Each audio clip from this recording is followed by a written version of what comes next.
started a little weird, but now I like it. I wish you were here.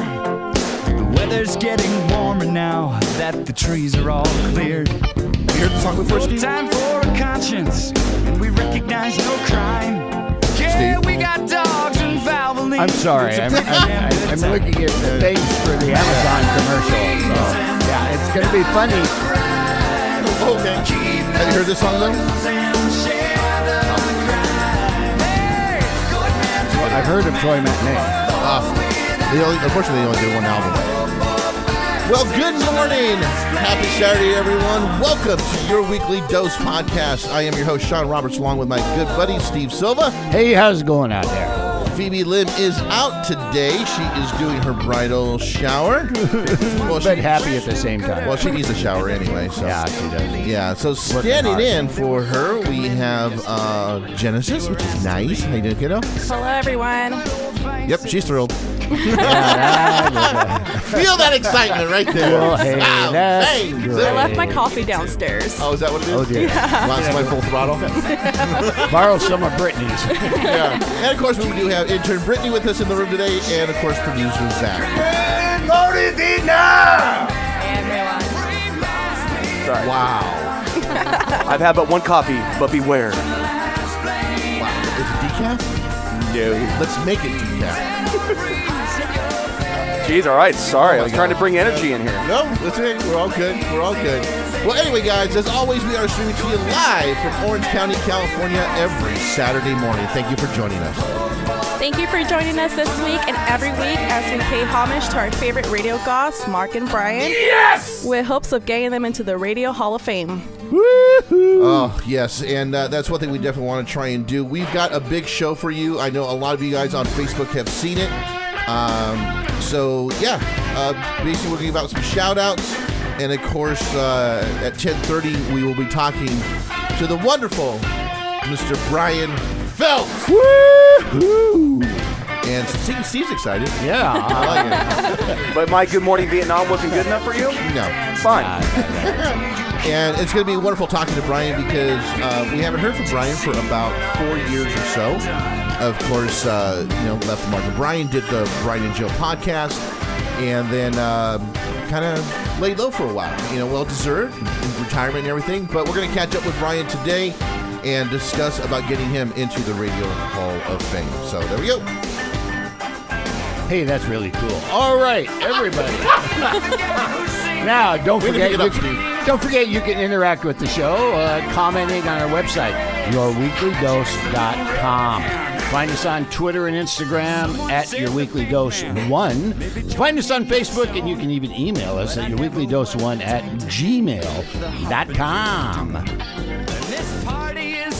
Good job. Good job, Steve. I like that. Yeah. That was good. Yeah. Not only can you download the show for free from our website, but you can also subscribe to the show through iTunes, iHeartRadio, Poppy.com, Google Play, and Stitcher. Just search for Your Weekly Dose. Most importantly, don't forget to rate and review the show as well. That's right. It's very, very important you guys do that. And of course, we want to give a big shout out to our sponsor, Amazon, because without them, we could not do this show for all of you guys listening out there today. They have been with us since day one. That's right. That's right, Sean. So we wanted to remind you that the holidays are approaching: Halloween, Thanksgiving, and of course, Christmas.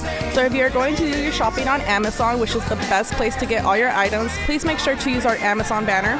That's right, because all you need to do is go on our website, yourweeklydose.com, click on our Amazon banner, bookmark it. That's the most important thing. That way, every time you want to shop on Amazon this season, you use the bookmark link, and by doing so, you help the show stay on the air. Now, here we go. This week, I got some really cool stuff What you on got? Amazon. Now, remember, they have everything at Amazon. Well, this week, since Halloween's coming up in like a week and a half, Right. everybody out there who's a pet owner, of course, wants to put a costume on their pet. Oh, God, You yes. can go to Amazon, and they have pet costumes. Oh, all kinds of make your little dog look like a lion. Which That's always cool. Those are so cute. Which love I don't that. want anyone to think for a second. Animals don't like those costumes. They're like, "What are you Have doing?" you to seen me?" I their don't know. faces? They look like they want to die. It's like, Yeah. it's like, please kill me. Kill me now. Well, there's all kinds of things here. Some of them they have on here is like you can put a wedding dress on your head.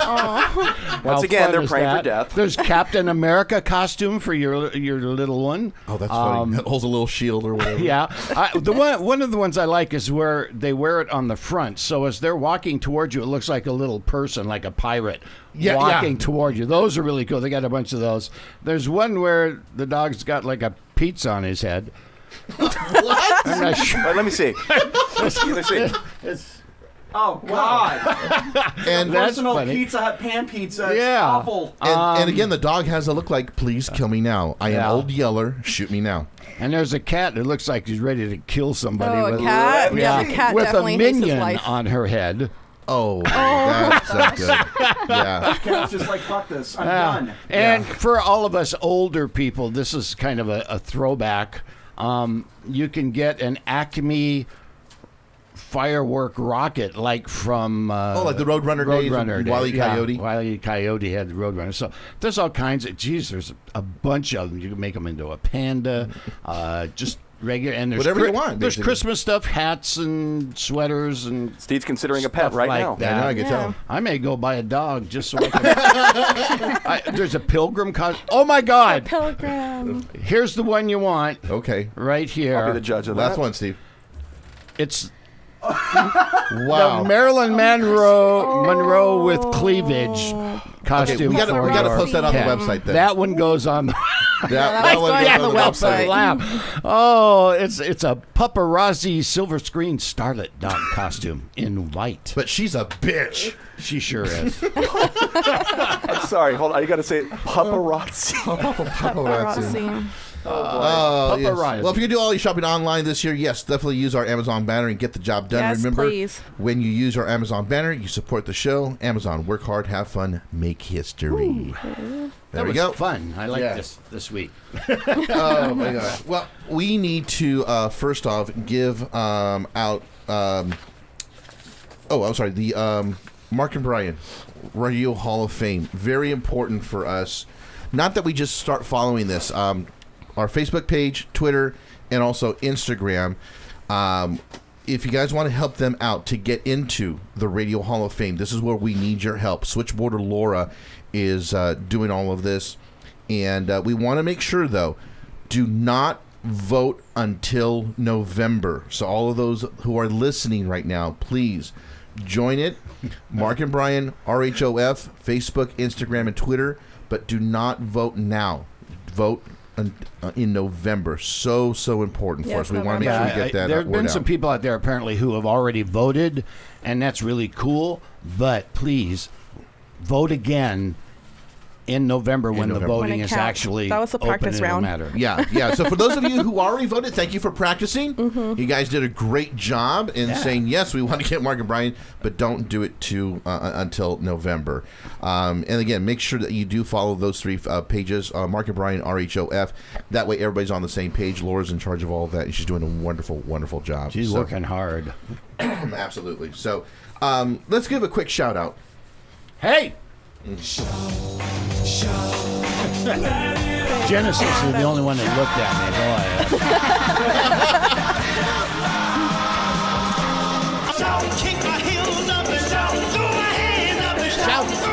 All right. So we did do this first shout out for Laura, Switchboard Laura. Again, she's helping us. We just want to say thank you for helping us get our guest today. With Brian and everything. So we're very excited about having Brian on. And for those of you who are listening, if you haven't had a chance to hear our interview with Mark, you want to go to our website, yourweeklydose.com, and for our 1 year anniversary, which is February 4th, it's show number 53. You can go in about halfway through. That way you guys don't have to hear all of our BS talk or That's whatever. that was And a long Steve. show. Yeah, and Steve. Yeah. But hear Mark's interview. It was a wonder interview. Mark was called us from his home in Charlotte, North Carolina, and over there on Lake Norman. And we had a great interview with him. He was very, very gracious with us. So much fun. I And loved it. answered all the questions that we had there and everything. So this one with Brian too. It's been quite some time since Brian's been on the air, and so we want to make sure that we welcome him properly and have this interview go smoothly for Brian. Brian's a little nervous, and we just want to make sure he's welcome. So thank you again to Switchboard Laura for helping us get our guest today. I want to do another shout out to Dan Novak. He's the main administrator for the Mark and Brian 25-year page. Dan and I spoke the other day, and he was also very excited to hear that we got Brian on, and just know that Dan has been behind us also from day one, knowing what our show was about, to pay homage to Mark and Brian. We're listeners, past listeners who miss them just as much as you guys do, and that's why Steve, Phoebe, and I, and the rest of us, we all sit in here and kind of poke fun at each other and try to have the same vibe that Mark and Brian did and do some silly things that Mark and Brian did. And that's the purpose of our show. It's not to replace or anything like that. No. There's no way we can ever do that. We just want to talk with each other. Have fun. People poke fun at each other. Friends talk in groups about things and they poke fun at each other. They have fun and laugh, and that's what it's all about. And that's what Mark and Brian were, and that's what we're all about, to pay homage to those guys. And so for those of you guys who are listening for the very first time, thank you so much. I really want to appreciate that. I know this is a big show for all of us to listen to see what Brian has to say. We're all very excited, and we get that. But we just want to make sure that everything kind of goes very, very smoothly for us on this show as well. And believe me, we're nervous, but understand we're just here to pay homage to the guys. And have fun. And have fun. And we hope that you guys stay with us after this show too, and continue to listen to our podcast and go back and listen to some of the old ones too. Yes. Oh yeah. Download them. Yeah, we've had some great guests on. Every once in a while, we're funny. We are. Yeah. We try, absolutely. But we've had some at least we laugh. We do, yeah. I mean, we've had some great interviews so far. We've had the great Trini Lopez that was on the cool. show. We've also had, from the Mark and Brian show, we've had Chuck Moshans. We've had Mark Bonilla on. So Craig Shoemaker was fun. Craig Shoemaker's a friend of our program now, so which is so great. Funny. He's one of my favorite comedians. Oh God, Craig's so and it has good. nothing to do with being on the show. Yeah. And for those of you guys who also listen currently to KLOS, we've had Christian James Hand on, and a couple of times as well, and he's become a friend of our program too as well. So he just leaves me in awe. Yeah, with all he does. And if you guys haven't had a chance to see what Christian does, please do go to thesessionsonair.com. He breaks down this music. Mark had him on Mark in the Morning, and it was just amazing every time he broke it down, different types of music and everything. He's still doing it on KLOS with Frosty, Heidi, and Frank, and he does it at 9 o'clock every Monday morning, and it's just amazing on what he does and brings in. So it's just really, really cool. But again, we want to thank Dan Novak for allowing us to post and allowing us to continue to post our show on there, because without Dan, this would not have been possible and been a lot harder job to do for us. So lastly, I want to thank intern Brittany and our assistant producer Genesis. Girls, normally on average we get anywhere between 3 to 7 people joining us a week. Within a year and a half, we got up to about 300 people. This last week, we had over 100 people join us, and that was your work for it. So I want to thank the two of you for all of that. You're welcome. Yeah, you're welcome. And you guys did a great job. And for those of you who are joining us for the first time, thank you so much. We really do appreciate all of that. So it's very, very important. So hey, I worked hard too. Yeah, you did. You had a beer, didn't you, or something? Or? You climbed the stairs up here. Beers. A few beers. Yeah, I think I told someone about the show. So yeah, I helped out. While drinking a beer. Yeah, while drinking a beer. Cool. Well, let's do a quick round of catching up, though, first. Now, this is something we like to do every week, where we just kind of pick one thing that we all did this past week and kind of quickly talk about it and catch up with each other, because we only get together once a week here on the show. So I'm going to have Genesis go first. Awesome. On Tuesday, Well, I was still sitting here trying to think of what I did. Everything's a blur. Isn't that funny how that happens? Like you're sitting there and you think about it, then you sit in front of the mic and go, I was like, cool, I still have a minute to think about this. I went to a concert on Tuesday, so that was really fun. Oh, who'd you go see? Drake. He's a rapper. Oh, nice. Okay, cool. For those of you playing the home game. Yeah, that was a lot of fun. So Where did you see him at? I saw him at the... I don't know, but I felt like... I like how you're looking at Brittany. Like, Brittany, help me out. He wasn't at the forum. That's the forum. first time I ever went to the forum. It was Oh, wow. hectic. It was fun, though. Cool. Yeah, I was too sober, though, because I drove, so... Gotcha. A good show, though? Yeah, I remember all of it, so that was good.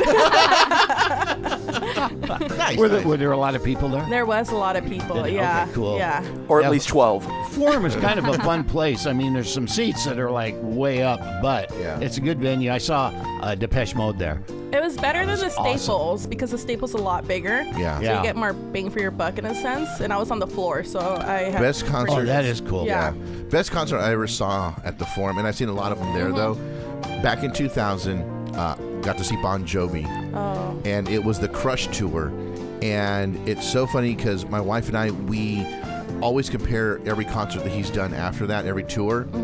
For whatever reason, that night was just magical. And it was just something about it. Like so magical, like no, not a toot, toot, toot or anything like that. No, it was just an amazing concert because I think at that time they hadn't been toured for about 4 or 5 years. So to come back with and some then energy. It was the energy, everything, you know. And it was just freaking awesome. Yeah, So and awesome. the Forum is a great place to see a concert. Yeah, it was my first time there. I was really surprised I hadn't been there before. And then they're building a new stadium across the street from it. So if the traffic was already bad, I can only imagine it. What's going to be like so later much on. Worse. Yeah. Yeah. So that was fun. Cool. Brittany, how about you? How was your week? Oh, wow. This question might make me realize I don't. Have a life? Yeah.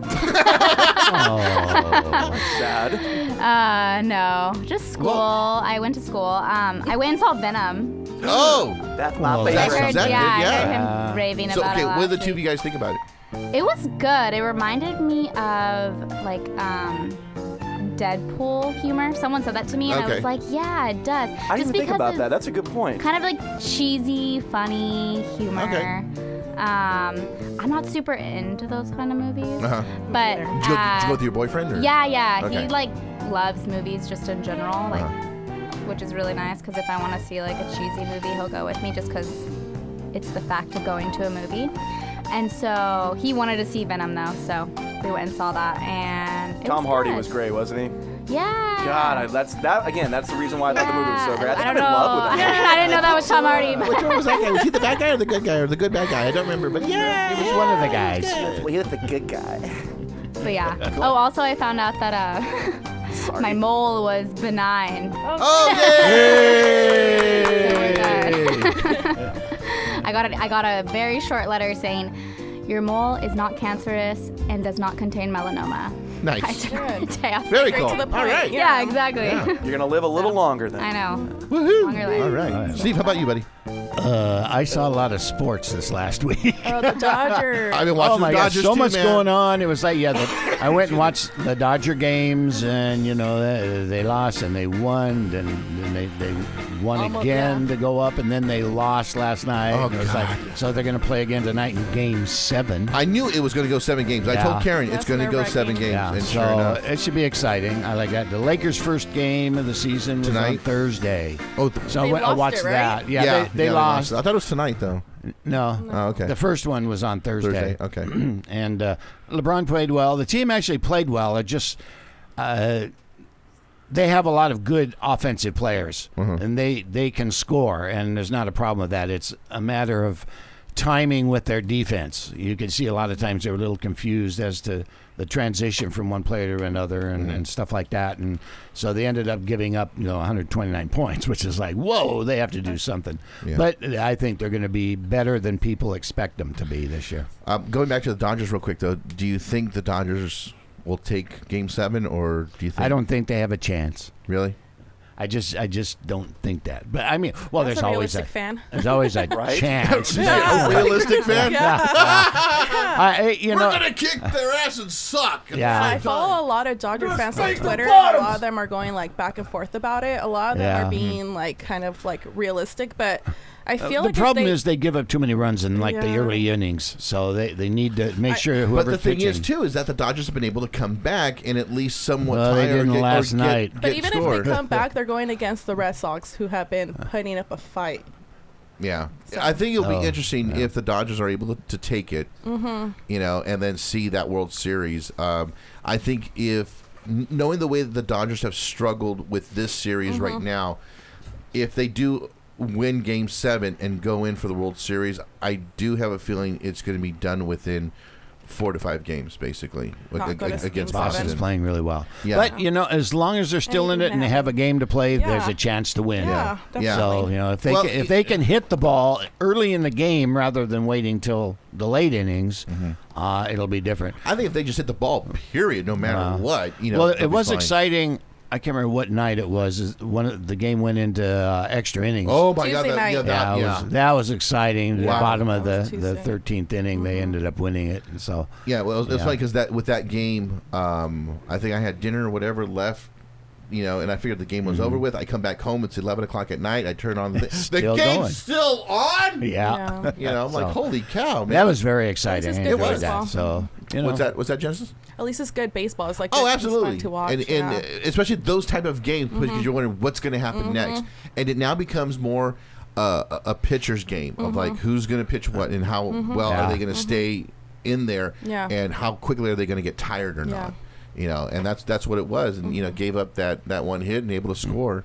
Yeah, it was unfortunate last night. They gave up 4 runs in the very first inning, and they couldn't score more than 2 the whole game. So it was over basically in the bottom or top of the first inning. Yeah, and then I think they can't do that in Milwaukee. I think it's going to be saving. Was it Wade or Hayden, the guy? Hayden. Yeah, Hayden. They didn't have to use him last night. Yeah, because they were able to score more runs. Excuse me. They ended up 7-2. Yeah, but you know, they saved him. So he'll be ready for tonight. He'll be ready, definitely might ready be for able tonight. to pitch a few extra innings tonight, actually, at the end of the game. So yeah, and we'll see what happens. That's the part that's going to be hard going up against him because I got to give him respect. He's a good pitcher. He is. He gets it in. He's using his legs. He's not just using his arms. He's using his whole body to get that ball. He's got great control and everything. So yeah, it's going to be interesting tonight. We'll see what happens. Yeah. I just hope they.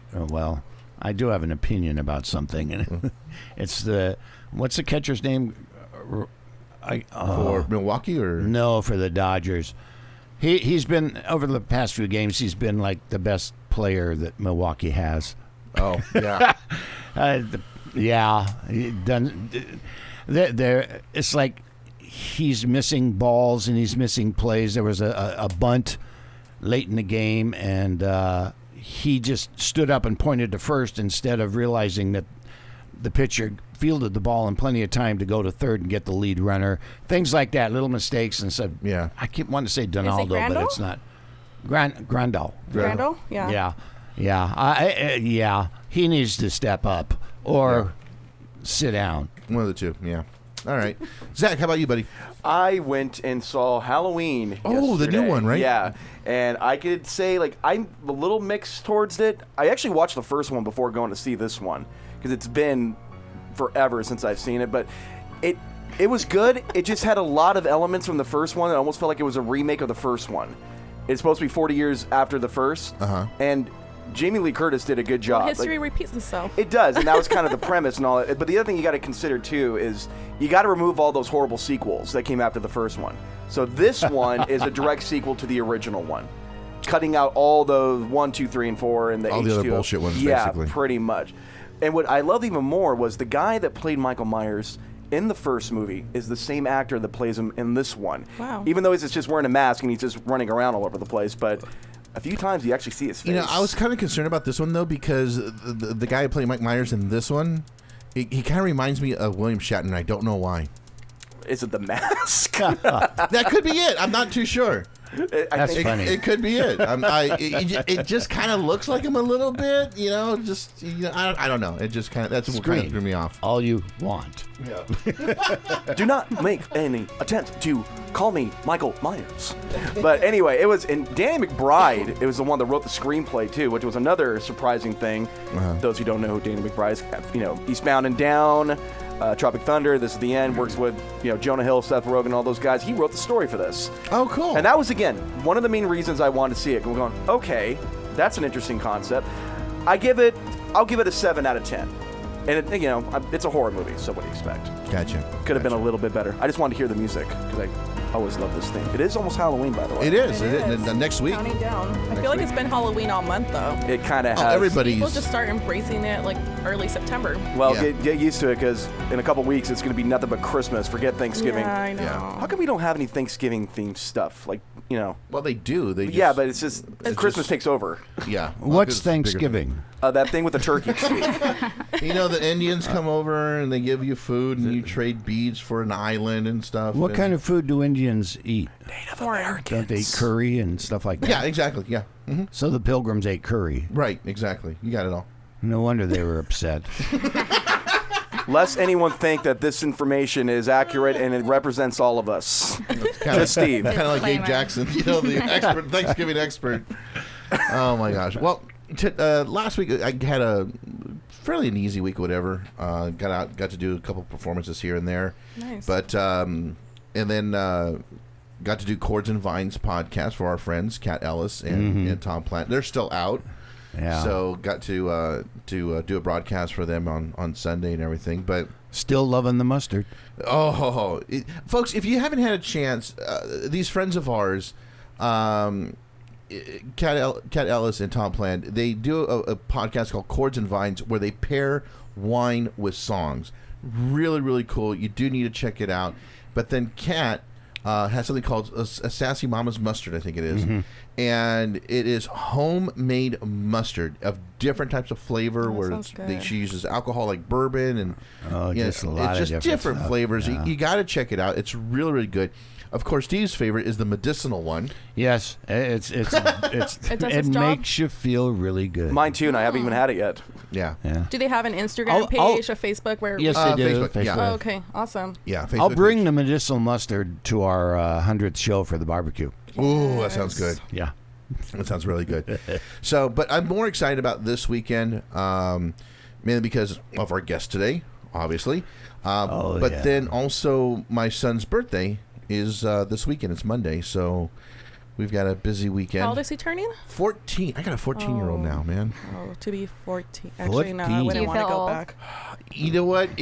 I don't feel old, but it's just You will. I shut up. It's just a matter of how quickly the time has gone by. 14. Yeah, it goes by fast. You know, because there's times where I just feel like it was just a couple of years ago where I'm going, oh, he's in the 3rd grade. No, he's not anymore. You know, I mean, I've got a kid now who's in the 8th grade. He's in choir, and I see him his growth spurts now. So he's really stretching out and everything. And, you know, he's pulling the Peter Brady voice now every now and then. You know, when it's time to change. You know, sha-na-na-na-na-na-na, sha-na-na-na-na, you know. It's one of those cartoon moments. That Yeah, exactly. Time marches on. And, you know, it's funny because I took him to his voice lesson one time. And we were talking on the way back home, and his voice cracked and everything. And I just started laughing. And I pulled up my phone, and I told him, I said, jump on YouTube and, you know, look up Brady Bunch Time to Change. And he was laughing at the video, you know, of that whole thing. And, you know, That it's was funny. He goes, hysterical. that's funny, you know. So his voice, you know, has been cracking and everything here and there, so he's changing a little bit. But I can't be more proud of him, though. He's a great kid. Now, I'm not just saying because he's my kid or anything like that, but we've never had a problem or an issue with him at all whatsoever. You know, he's getting straight A's and everything, so very, very proud of him. You know, and it's a lot less stress off yeah. your shoulders. Yeah, well, we got him into choir and everything early on, so he's busy with that. Yeah. And he's got performances coming That's up the next thing, week you and need everything. To keep them busy with things that they enjoy. And that's one or thing else that they start looking for things to do. yeah, and that's one thing my wife and I have done is keep him busy ever since he was young. Baseball, basketball, soccer, this or that or whatever.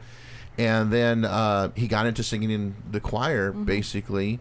And then once he's hit middle school, he really got into it, really enjoyed it and everything, and is loving it. And he can't wait to go to high school to do it there because Because you get high. Well, yeah. Well, That's why they call it high school, not yet. isn't it? Not yet. Are you But kidding? he's because he'll be going to Los Alamitos, which has an award-winning high school choir. Oh yeah, So And you've seen him. Steve. Yes, I was impressed. I was surprised Because you go to a high school event, and it's like it's high school kids, and you appreciate the effort. They're all high, so... No, this was some quality stuff, and I actually got chills a few times when some of the singers were singing, and also the chorus, and some of their harmonies and things. It was like, oh my God, this is really good, as opposed to just, Yeah. they tried. Yeah. Cool. They did okay. Well, radio is a very strange thing, and every day we let certain radio personalities into our lives. Each generation has their favorites. Wolfman Jack, Robert W. Morgan, Shotgun Kelly, Mark and Brian. What's unique, though, is that because we listen to them every day, we feel as listeners that those radio people are our friend. They share their stories with us, certain parts of their lives. We feel connected every day with them. The man that joins us today, I've connected with for over 25 years. My wife and I have had the pleasure of meeting him at various events that he and his partner had hosted. We've also spent 3 hours together with him in a Las Vegas strip club. That's the story for another day. He welcomed me on his podcast to meet his better-looking partner, and every time I did visit him, he always welcomed me with open arms. He's treated my son as if he was the lost uncle my son always wanted to have. He's a man who coined the infamous phrase and asked all of us to be good humans at the end of every broadcast. So it gives me great pleasure to introduce a man who's become a legend in radio himself. He's received Personality of the Year from Billboard Magazine and the National Association of Broadcasters. Plus, he has received an Emmy for hosting the Andy Griffith Special. Why? We have no idea. And a star on the Hollywood Walk of Fame. Please welcome to the show a man we pay homage to every week. Ladies and gentlemen, Mr. Brian Phelps. Yay! God. That was some intro. Man. That was very kind of you. How is everybody doing? Good, Brian. How are Awesome. you? How are you, my friend? Are you there? Yeah, I'm here. You got us? I'm here. Okay. Just plug it. Count to. Hello? Hello. We got you, Brian. Hold on. We got you. Okay, cool. Hi, everybody. Hi, Brian. Hey. Hi. Can you hear us now, buddy? I heard your intro perfectly, but now that we're actually chatting, it's kind of in and out. Uh-oh. Okay. Oh, well, we have to fix that. Yeah, let's see. Can you hear me now, Brian? Yep, gotcha. All right, buddy. Cool. I think it was just the cell signal itself. So, well, how are you? I'm doing well. How is everyone there? We are doing excellent, great. my friend. Ever since we announced that you were going to be on our show, people have been very excited to hear your voice again because you're greatly missed. Just want to thank you for coming on. Oh, my God. Are you kidding me? Well, we haven't This is going great. Yeah! This is exactly the way we planned it. Absolutely. I got you now. Okay. I think it's just the cell connection itself, Brian. Do you keep walking in and out of a tunnel, Brian? No, I've been in the same place. If you want, I can call. I'm one of the only people probably in LA that still has a landline. I can call on my landline. That might be better. Yeah, let's try that, Brian. All right, actually, it's going well right now. Okay, all right, that's totally fine, buddy. That's totally fine. All right, so you guys do a trivia game, right? At the end, yes. Can we do that now? You want to do that now? Sure. There we go. He's going to throw us all off. I love it. Throw the curveball. All right, we can do it now for you, buddy. No, it's fine. It's fine. Do what you got to do. Okay. Yeah. It'll be something for you to look forward to. Oh, exactly. Right. Well, listen, man, I've known you've done many interviews in your career, my friend, and this will be hopefully a walk down memory lane as well as catching up with you and what you're doing now. We'll talk about the Radio Hall of Fame. Plus, we've got some listeners that send us questions too as well. So let's kind of get started with everything. Well, let me, if you don't mind, let me just say this. Sure. Go ahead, Brian. I'll probably say it at the end as well. But I want you all to know how flattering and how appreciative I am that you guys do what you do. I mean, it's an honor that you guys would kind of carry on and you enjoyed what we did and how we did it so much that this show has become, your show has become just such a great thing, and I just want to give you my heartfelt appreciation for that. Thank you, Brian. Oh, thank you. That means an awful lot, buddy. When you went off the air with Mark and you went with Jill, we still got to enjoy you. And then when you and Jill went off, there was nothing. Mark came back and then got his butt fired again for whatever reason. And again, nothing, and I kept noticing on the 25-year page that's dedicated to you guys on how greatly both of you were missed. And just, gosh, I wish there was another show like this, or gosh, I wish they were still here and this and that. And I got together with Steve, and it's like, well, why don't we just do a podcast where we kind of pay tribute to that and do it in the same format? So to get that compliment from you, Brian, I greatly appreciate that. Thank you so much. Well, I meant it. If you really want to make it like our show was, you need a cranky Jew in there. Do you know any? Yeah, we're looking for someone. Do you know any? I've been trying to get a hold of Priva at least, and I can't. Well, I wouldn't call Priva a Jew, actually. Maybe a bad Jew. She's kind of like a Jew light. I would. I'm as white as they come, but I would actually go in on Jewish holidays and have to remind her. Yeah, that's true. That's true. No, he did. Yeah, we were trying to get Danny in, but he was way too cranky. Yeah, that's the ultimate crank right there. That's a curmudgeon. He was, we just loved calling him, or I did, just a curmudgeon, and he actually was honored by that. Yeah, he was. He loved it. Yeah, he was. He was. But again, thank you for the compliment, Brian. That does mean an awful lot, bud. So let's go back to your beginning, Brian.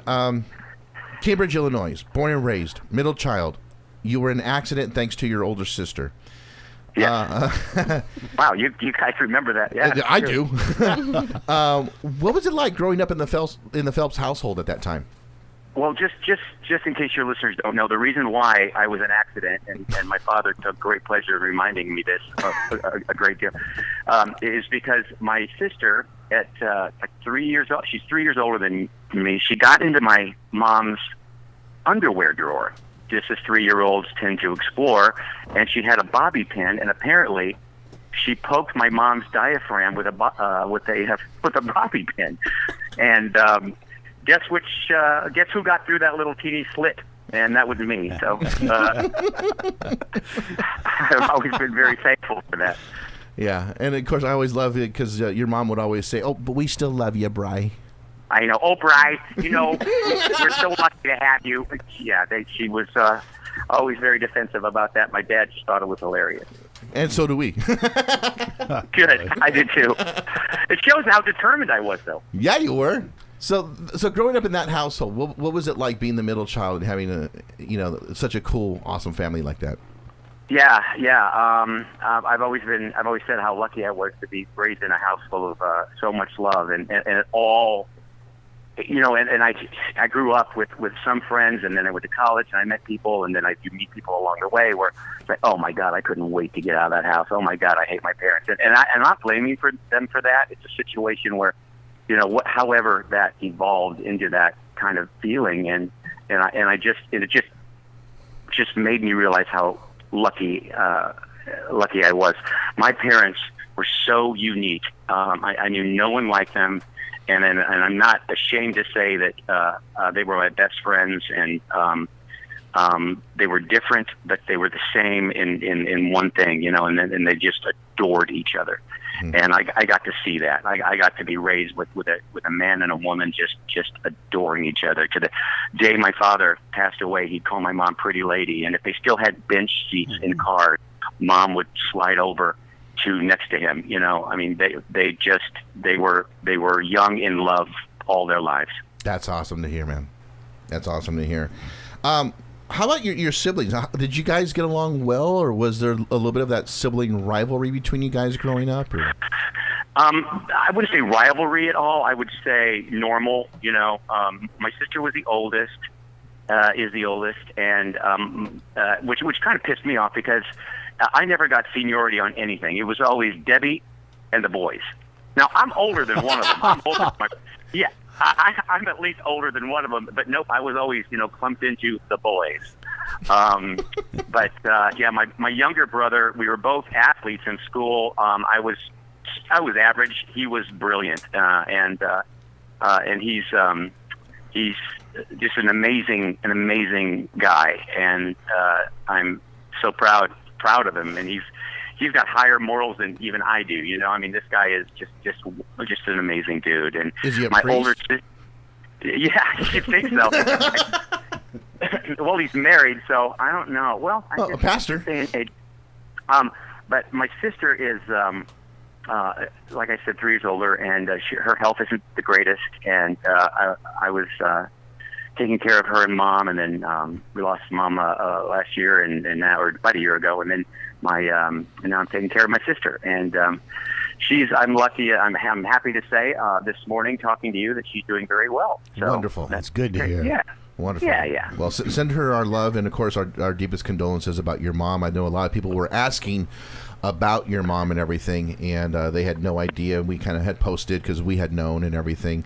So because I know that how close you were, obviously. So yeah, she was remarkable. I remember hearing some things you did with her on the show that were just incredible. I still tell the Johnny Cash story when we had Johnny Cash on the show, and you know how much Mom loved her. You've heard that story a million times, so I won't bore you with that. But I still tell that and get huge laughs. Maybe another time. Sure. But while we're talking about Mom, let me say this. Yes. That I cannot. I'm so sorry, but I cannot remember the name of the listener who called in. We were coming up to our Christmas show, and as all those shows were, the last couple of weeks were dedicated to sucking in guests, whoever bands and single artists and stars and celebrities. And we were having I forgot who canceled, but we had somebody to read Twas the Night Before Christmas. And for all of you who don't know, during our Christmas shows, we would have some, elder celebrity like, Tony Curtis, Burgess Meredith, Charlton Heston, Bob Hope. Bob Hope. The list goes on. And somebody had canceled, and we had 2 weeks to go until the Christmas show. And again, I'm sorry I can't remember this wonderful listener's name, but she called up and said, "Brian, why don't you ask your mom?" Yeah. And my immediate, because of protection of my family, and I wouldn't put them in any position with, oh no, I think and I started thinking about it, and Priva and Frank and a few other people looked at me and said, "That's not a bad idea. Why don't you try?" And so I'll always remember the phone call. And it wasn't on the air, but I called her and I said, "Mom, listen, I just got this call. We got this call on the show, and she had been to Christmas shows, and she knew what I was talking about. And somebody suggested that you be the one to read 'Twas the Night Before." And before I got Christmas out, she goes, "Okay, I'll do it."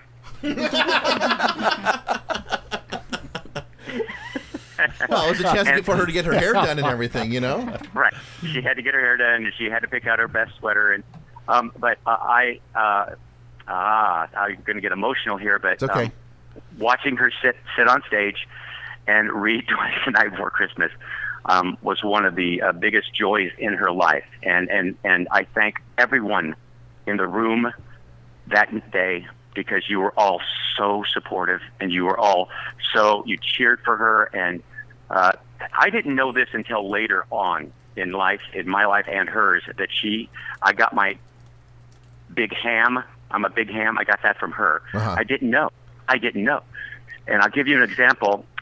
She sat down and she started reading 'Twas the Night Before Christmas, and I'm getting all emotional just watching her and wishing my dad, were there to see this. His head would be exploding with pride. Uh-huh. But I'm watching her, and she said, and it was kind of like this: "'Twas the night before Christmas, and all through the house, not a creature was stirring, not even a mouse." And then she turns a page, and everybody started applauding. Yeah. After the first stanza. Yeah. Awesome. She does. So she reads the second stanza, and then she's turning the page. Even bigger applause. So she reads the third one, and now she pauses because she's now a showbiz professional. She pauses for the applause, and she looks up at me. And I've always wondered if the audience could hear this, but I was standing just a couple feet away, and she looks up at me and she goes, "Hey, hey, hey, hey." she started giggling. She was loving it. Oh, God. So thanks to all that were so kind to her. Well, we know there was a listener that posted on the 25-year Facebook page, Brian, that he was in the room and he felt how grateful it was to witness that as well. So, and whether it was on the Mark and Brian show or the Brian and Jill podcast, your mom was always such a pleasure to listen to, and we enjoyed her. And I know I told you this privately, and I want to say it publicly though, that when we found out your mom passed, we wanted to pay homage to her. So what we did was I found the Brian and Jill show where she gave the review of all of the 50 Shades of Grey books, because it was just so funny, Yeah. And I just remember something of the effect of whatever of like, well, Zelma, was art ever that way with you and ever? You're like, no, I'm taking my headphones off, Right. Yeah. I've always remember her quote from that show. She, because we were like, Mom, I can't believe you're okay with it. Well, Bryce, some people think out there that she said something like this. I'm paraphrasing, but because you're older, you're not supposed to have those feelings. Okay. And took you a little while to go, wonder if Mom is using handcuffs or not. Yeah, you never know. I got, my parents used to drop the kids off every Friday night at Grandma's house in a small farm town. I'm from a very small farm town of 2,000 people. With one traffic light. Well, they had a traffic light. Remember, they took it out because the farmers were driving their tractors. This is didn't stop. They didn't stop. So they took it out. But they would drop us off every Friday night at Grandma's house in the next town over. And we'd spend the night at Grandma's house. It was just joyful. It was wonderful. And it wasn't until I was older that I realized they were screwing. Uh-oh. Like, drop the kids off. Sometimes they checked into a small little hotel, or sometimes they just drove right back home, and they had themselves a night. It was date night for Mom and Dad, for Art and Zelma. That's right. Oh, very cool. Brian, you, I was listening to something the other day, and I heard something where at the age of 14, your parents took you to see Second City in Chicago. Yeah. Why was this such a big turning point for you in your life? I just, being from a small town, it has its ups and downs, the goods and bads, let's just say.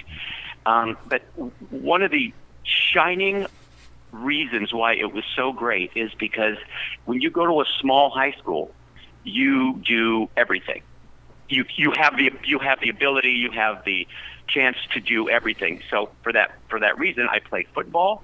I was in chorus. I was in band. I was this. I was that. Instead of the bigger schools where there's kind of cliques like the jocks and the band geeks and this and that and that. So I got a chance to do everything, and I loved most of it.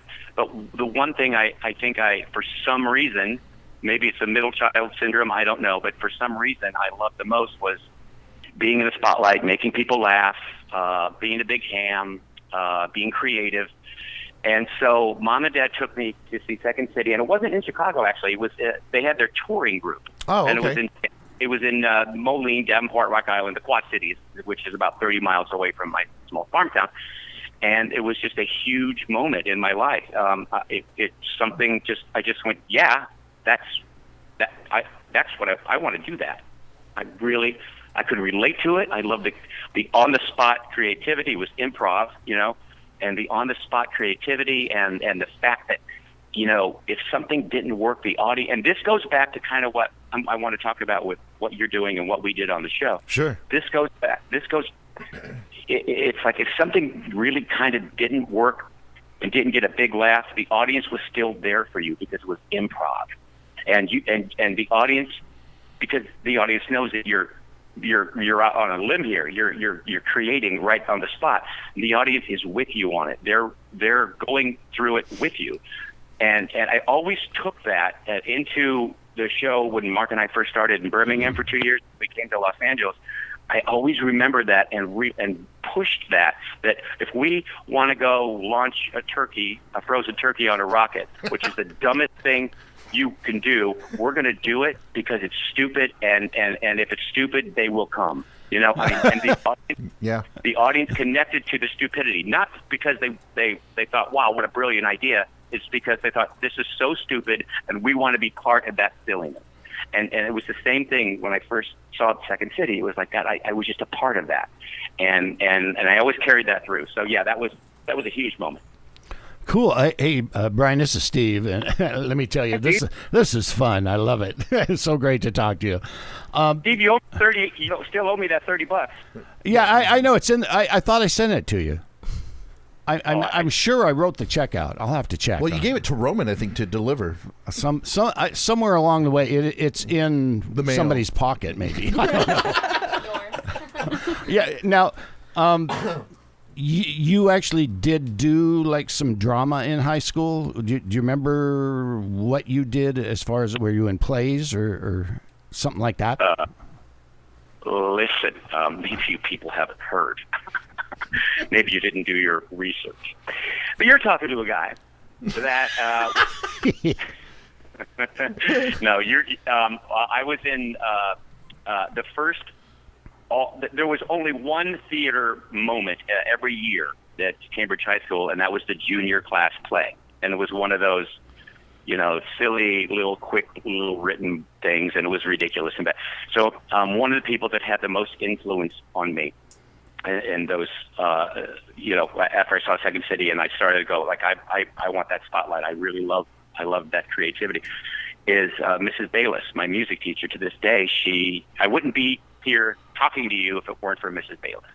Mrs. Bayless was a music teacher, and she wanted to bring an actual Broadway theater production every year. Wow. To Cambridge. And so the very first one was You're a Good Man, Charlie Brown. And she cast me as Charlie Brown. And at the very next year after that, my senior year, was Oklahoma. And I was cast in that, and then I graduated. But then for years and years, there was, you know, the Music Man, and she, because of her, she brought that small farm town together. She had farmers building the set when they weren't out in the field. She had the shop department building this, and she had this, and she had people donating costumes, and you know, she organized all this, and I'm so fortunate to I was able to comprehend then how immaculate and exquisite this woman was, and I just always honored her for that. Wow. So yeah, I was. I had the lead in You're a Good Man, Charlie Brown. So I'm surprised you guys didn't know that. Ooh, wow. Yeah. Well, we'll have to look back and you know, maybe there's a video of it. You never know. I don't know. This was back in 1914, so I don't know. Well, Steve's birth year. Maybe an etching. You're not 60 yet, Brian. Your Christmas charity CD was obviously called Little Drummer Boys. What made you get into playing the drums versus other instruments? In fourth grade, in my school, in fourth grade, we had band day, which means the high school band teacher would come, and what he was doing is basically, you know, looking like recruiters do when they go to high schools for football teams. He was looking in grade school to, you know, get the band, you know, get the people that wanted to play instruments, start them on them, and so by the time they get to high school, they'll be in marching band. So I went, and they had all the instruments in the cases there. And I don't know that I ever told this story on the air, but this is God's truth.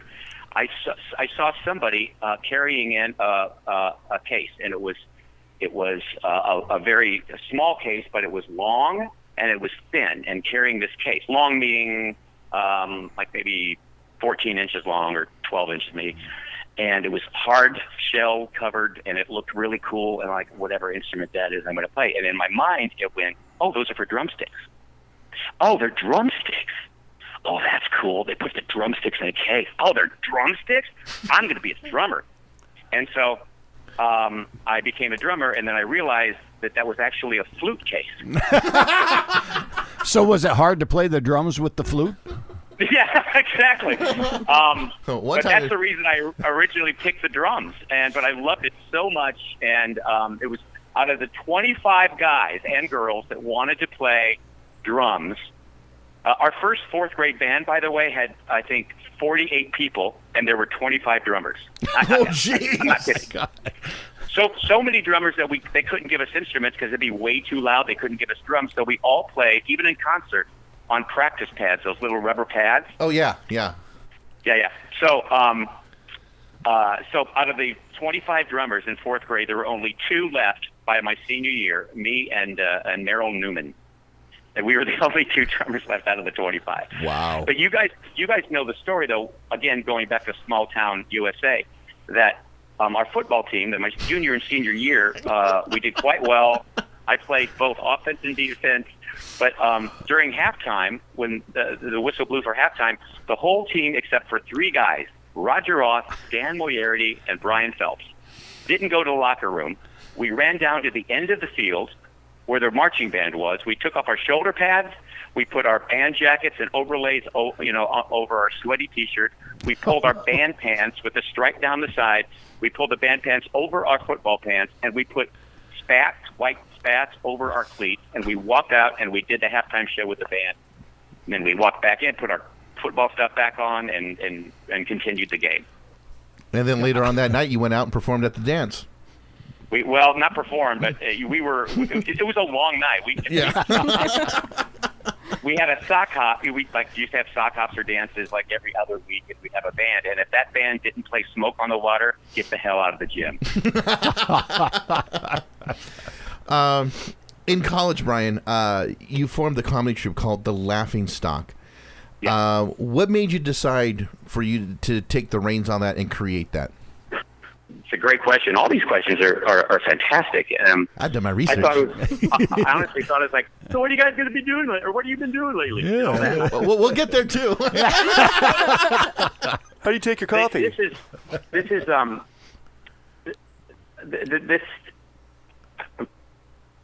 What was the question again? I was.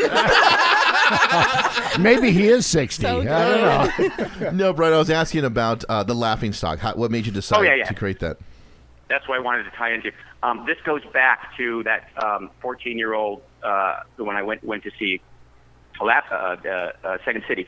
So I was in theater along with sports in high school, and I wanted to go the acting or the theater route. I wanted to eventually be in an improv group. I didn't really know how to do that or anything about it. So I went to Illinois State, and I was a theater major, acting and directing.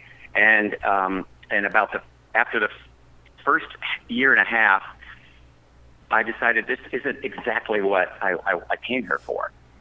And so I decided that I was going to start my own improv group, and it was so funny. I put a notice up on the bulletin board in the theater department for the time, and I reserved a classroom for the auditions to take place. Now I'm a sophomore in my 3rd semester or whatever of college, and I had all these grad students and seniors college coming in to audition for me. And I didn't know what I was doing, but I auditioned them, and there were like maybe 150 people coming in that afternoon. Wow. And I just had them do like a little freeze tag and a couple of improvs that I knew. And the funny thing is, I have to tell you this: I owned one tie, and for some reason, I thought I should wear it. So to college, I wore my tie. That one tie. Oh my God. Because I wanted to look official, so I could barely say no to anyone. So my very first improv group that I started had 17 people in it. We played. Our first gig was at a college bar upstairs on a Thursday night. I remember this, and we got $50. Wow. So it really wasn't a cost-effective group. But anyway, I honed that down to that got honed down to about 4 people, and over the years we were together, it became 3 people and then 5 people, but the core was the 3 people that started that, and it was I remember when we broke up, and I didn't want to because we were really doing well. We were actually now on college circuits and this is a pretty big deal where you tour colleges. And we were playing comedy clubs. We won Chicago Improv Olympics and got to actually perform for 2 weeks at Second City. And we were doing so well. But one member wanted to come out to California and be an actor. And the other one wanted to finish his deaf education and get his degree. And I was just I was torn. I mean, this was my baby. This was my child. And right when we could have taken that next step. So when we broke up, I thought, well, there's 3 years I'm never going to get back again. Just, improv training, improv practice, improv. And I had no aspirations. I didn't even know what radio is at this point. And then I just remember about when our show took off in Birmingham, I really honestly had the conscious thought, wow, that 3 years trained me to do this. Wow. I mean, that it just all kind of fell into place. Well, let's talk about that, Brian. Okay, so here you are. Your troupe breaks up then. What led you into getting into radio? When we broke up, and I said, wow, that's 3 years I'm never going to get back again. Right. Well, that was fun, but all right, I better do something now. I better do something. And I was in Chicago. I had moved to Chicago. I was waiting on tables, and I was doing, at night, I was doing like dinner theater kind of stuff, fun dinner theater stuff, just to do it. And I felt like I should really kind of get serious a little bit. And so I went back to college. I went back to school in Chicago, and I majored in broadcast advertising. The idea there was, being the ham that I am, and think of myself as a little bit creative. The idea was that I would write, and this is right around the time as the "Where's the Beef" commercials, with the old lady. Okay, yeah, I remember that. Now, Clarapella. Now the reason that's important is because I don't know if you remember it very well, but no one had seen a commercial like that before. It was just in your face. What? It's just 3 words. Where's the beef? And a whole campaign. What? And it worked. And it was so creative and so different. It's so different that I said, here's what I want to do. I'm going to write and produce my own commercials and, of course, cast me in them. Well, yeah. And so that was the idea. And so one of the classes I had as an elective was a radio class, like Radio 101 or something. And there was one assignment we had was to write a paper on one of the departments in radio. And so I called, I was listening to a morning show driving to college called Murphy in the Morning on Q101, and that's the only radio station I do. So I called them, and I kind of explained to the receptionist what I wanted, and for some reason she patched me into this lady who was head of the traffic department. The traffic is meaning the commercial traffic. She sets up when and how and what the commercials are going to be played. And she was very sweet, and she spent a couple of minutes with me. And I got her giggling. I got her laughing. And she said, you really should intern here under Peter Stacker. Peter Stacker was a creative writer and also did voices on the morning show on Q101. And long story shorter, I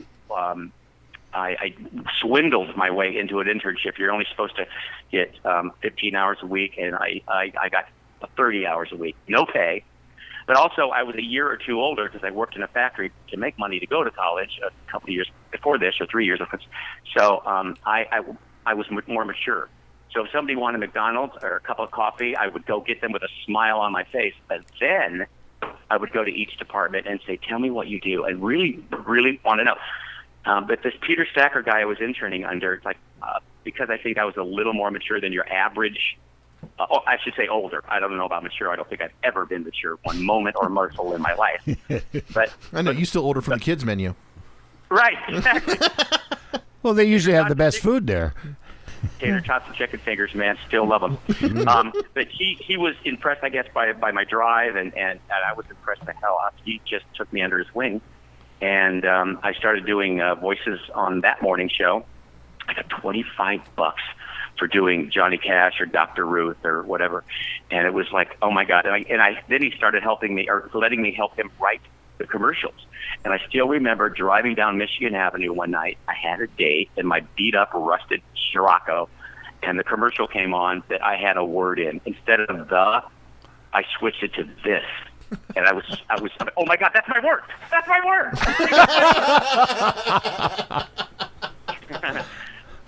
And so at Peter Stacker, when my internship was over, he is, you've heard him. You have heard this guy. He's nationwide. But he, you know those beer commercials? Hey, Mr. Guy who does, okay, that's Peter. And, oh, wow. And he was so great to me because he does all these, and he's also the guy that on the smaller stations all over, it's WAPI, 100,000 watt blow tours, that guy. Uh-huh. So he knew all these stations, and he heard of one of the stations he did these sounders for that needed a new morning show. So he called them. And when Peter Stacker calls you in a smaller Birmingham station, they listened. And they said, and I was standing over his shoulder when he made this call. He goes, hey, man, it's Peter. And I got this guy up here. He knows absolutely nothing about radio. Still doesn't. Yeah, still doesn't. And he knows nothing about radio, but he's, I don't know why he said, but he's street smart, and he does voices, and he's very creative, and he's a good writer. And so they flew me down to Birmingham, Alabama. And this is exactly, am I talking too much? No, Brian. No. Not at all, bud. I don't know. Well, we're not talking. I mean, I thought I was here to talk. I don't know. All right. So what's your shoe size? 12 and a half. Don't ask me why. 11. I don't want to know that. All right. So here's exactly what happened. They flew me down, and I got off the plane. My mom and dad and I stayed in a hotel in Chicago. They drew me up. They came up to see something, and then I remember staying in their room because we didn't have a lot of money. But Mom and Dad and I slept on the floor the night before I flew down to Birmingham. And when the plane landed, there was a big cream-colored limousine right outside on the tarmac. Wow! And then I said, "Hey, it must be nice." And this very tan, rather portly wearing fake leather jacket got out of the car, and it was Bernie Barker, and he was the sweetest guy. He goes, Brian, this is for you. And he was the station manager. So I get in, and we do a little small talk, and I'm trying to act as mature and as I could. But he looks at me and he goes, now, Brian, if you decide to take this job,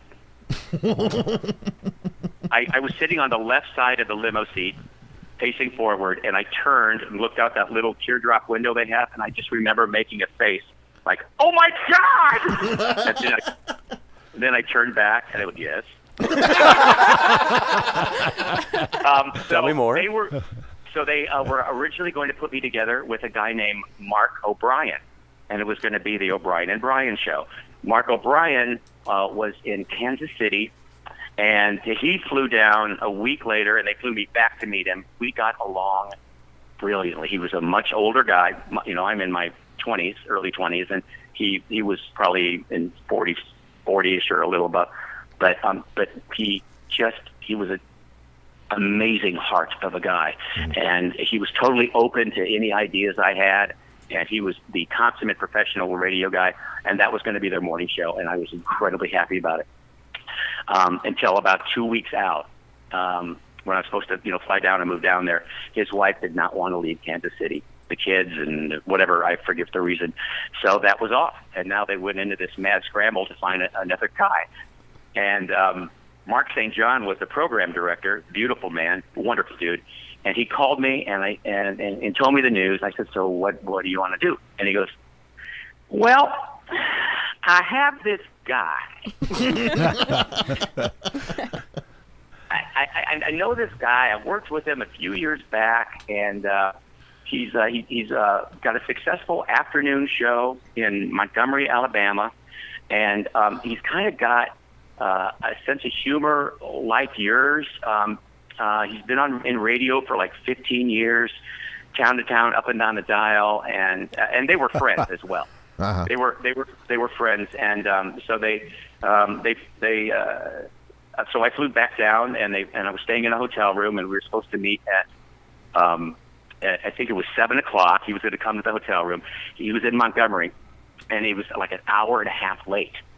And I figured, well, he just couldn't show or something. So I'm sitting there with my Wendy's hamburger out on the coffee table. I'm eating my Wendy's hamburger, and there's a knock at the door. I open the door, and there's Mark Thompson. And he goes, "Sorry, man, the softball game went into extra innings." So we sat there, and we both like talking about this. We sat there, and he played tapes of his show, his successful morning show or afternoon show in Montgomery, and I played tapes of my comedy group and stuff that I had done and voices that I had done on Q101. And we just, from that moment, there was just like, we're going to make this work. There wasn't here's a pact. If we're not successful, there was never anything like that. But we just liked each other, and we respected each other, and we thought, this is going to work. And it just became what it became. Well, that's one thing that we want to know. I mean, because we kind of asked Mark the same thing. At what point did you feel that the partnership was going to work? Was it at that moment when you guys were playing each other tapes, going, "Hey, yeah, we've got a connection. This can work in some way, shape, or form," or was it something that you tried to plan out to make it work? Yeah, well, remember, I had nothing to base this on. I knew nothing about what a radio show, let alone a million people metro morning show. Birmingham was a million metro, so was supposed to be, or what it's supposed to feel like. Uh-huh. So I just did. I just did what I did. Mark was he ran the board. He was the DJ, and I was the funny guy. And so we really didn't know what it was going to be, but we both wanted it to work so much. And keeping in mind, we were both having so much fun with each other. We wanted it to work so bad that we just let it mesh and fit together in a very natural way. People actually thought that we had known each other for years. Yeah. By the time we got on the air, and I don't know if you know the story, Sean, or any of you really, but our first time on the air, we came in with our guns loaded. We would produce the sketches. Mark had a little studio at his house, and we would write at that point the sketches, and we would do. We would produce them on a reel-to-reel, and we'd bring them in on carts. He had a little cart box bag. I remember that. And then we do the whole show. It felt good from minute one. We get off the air at 10 o'clock. Now, this small studio had a big glass window that people could walk by and see, So but we were already kind of clowny around and friends at this point. We'd spent maybe 3 weeks together. And so I walked around to his side of the board where he was standing there running the controls, and I faked doing him in the butt. I did that motion, and he bent over, and he bends over and going with a joke. I'm like, that was fucking great. That was amazing. That was an amazing thing. I can't believe it. That was so fun. And as I'm doing this, I look to my right, and there is the station manager, Bernie Barker, with 5 salesmen wanting to come down to see their new morning show, hearing it through the window.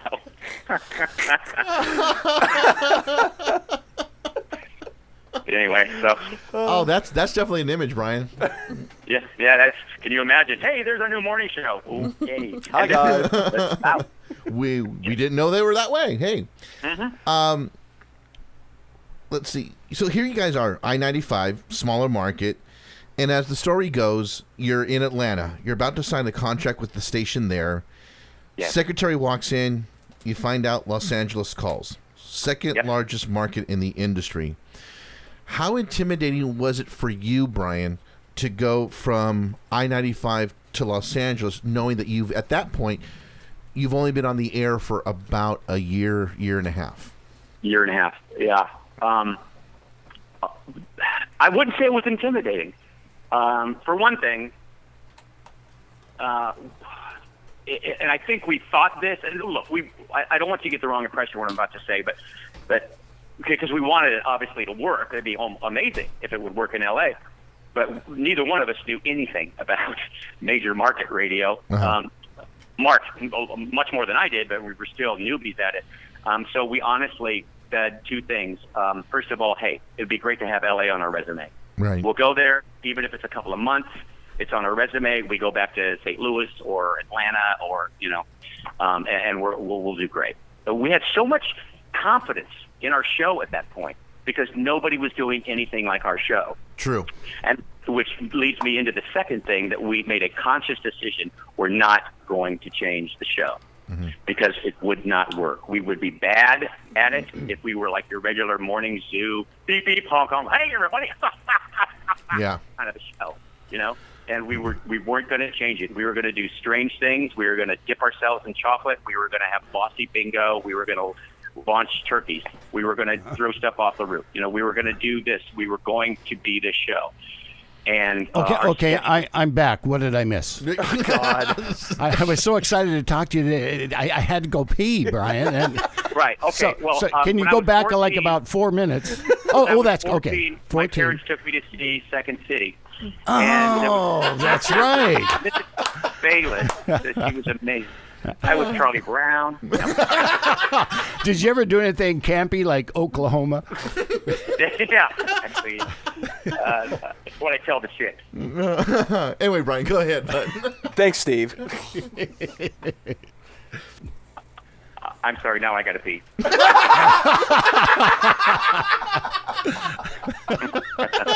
Just take us with you. It's all right. Hey, no problem.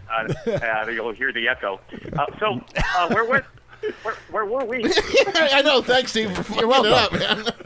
I want to be part of the show. Hey, do you guys have a game, like a trivia segment? Yeah, we're almost there, Brian. We're almost there. Oh my God! No, we were talking about LA and having it be intimidating, and yeah.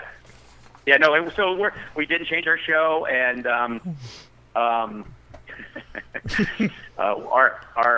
the station manager at the time, a wonderful guy, but where we were concerned, little uptight, because, like I said, nobody did anything like our show in Birmingham, and nobody had done anything like our show in Los Angeles. This was the time Rick Dees was the top of the thing, and the AM side in our building, we used to go in there and ask them, "What's it like to have ratings?"